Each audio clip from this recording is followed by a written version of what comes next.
धोखा तो मुझे सामने वाले ने ही दिया। क्या मैंने किसी के साथ गलत किया?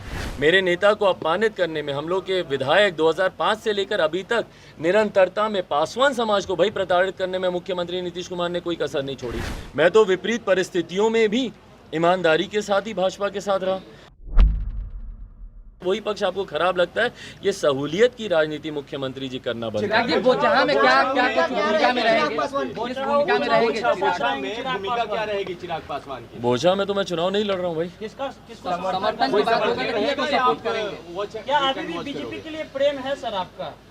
क्योंकि 2014 में सूत्रधार आप ही थे गठबंधन के। बिल्कुल 2014 में था और ईमानदारी से मैंने अपने नेता से मैंने यही बात सीखी कि आप जिसके साथ रहें पूरी ईमानदारी के साथ रहें, और पूरी ईमानदारी के साथ मेरी ईमानदारी पर भले आप लोग कभी तंज में मुझसे ये सवाल पूछें, पर इतना तो आप लोग मानेंगे कि मेरी निष्ठा और मेरी ईमानदारी में तो कहीं कमी नहीं थी। धोखा मुझे सामने वाले ने ही दिया। धोखा तो मुझे सामने वाले ने ही दिया। क्या मैंने किसी के साथ गलत किया?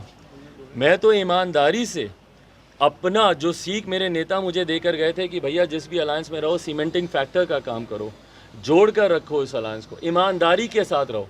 मैं तो विपरीत परिस्थितियों में भी ईमानदारी के साथ ही भाजपा के साथ रहा।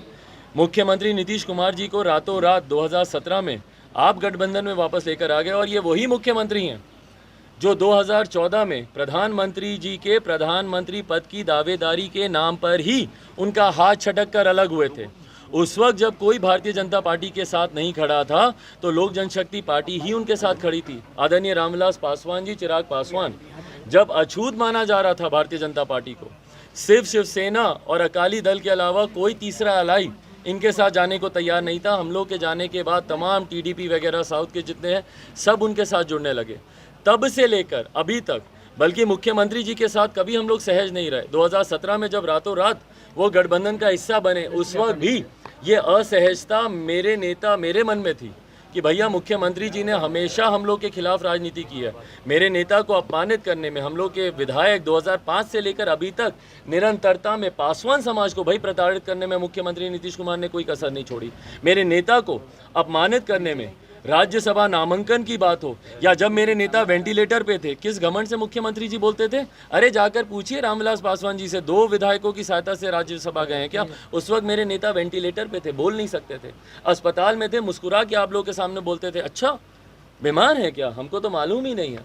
उसके बाद भी 2017 में जब ये आए तब भी हम लोगों ने भाजपा से ईमानदारी से अपना गठबंधन धर्म निभाया।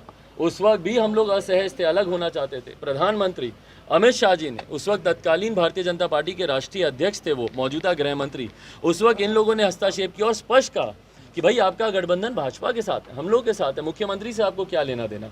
हम लोगों ने तब से लेकर अभी तक विपरीत परिस्थितियों में भी भाजपा का साथ दिया। 2020 का चुनाव जब मैंने लड़ा, भाजपा के सामने मैंने अपने प्रत्याशी नहीं उतारे, तो भाई मैंने तो ईमानदारी से अपना गठबंधन, अपना फर्ज निभाया। अब सामने वाले की करनी है, सामने वाले के कर्म है, जो उन्होंने किया नहीं किया। जहां तक रही बात बोचा की, मैंने इस बात को मैंने स्पष्ट किया है कि हम लोग भाई वहां पे चुनाव नहीं लड़ रहे। अब जो आगे किसको समर्थन देने की बात है, नहीं है, बिहार की जनता आज की तारीख में भैया इतनी जागरूक है, उनको बताने की ज़रूरत नहीं है कि आपको किसको समर्थन देना है नहीं देना है, सबने देखा है। और मैं सिर्फ अनुसूचित जाति की बात ही नहीं कर रहा हूँ, मैं सिर्फ दलित महादलित की बात नहीं कर रहा हूँ कि किस तरीके से उनके नेताओं, उनके महापुरुषों का अपमान किया गया। सबने इस बात को देखा है कि भैया किसने किसके साथ क्या किया है। जो बोचा की जनता को उचित लगेगा उनके भविष्य के लिए, उनको जो ठीक लगेगा कि भैया कौन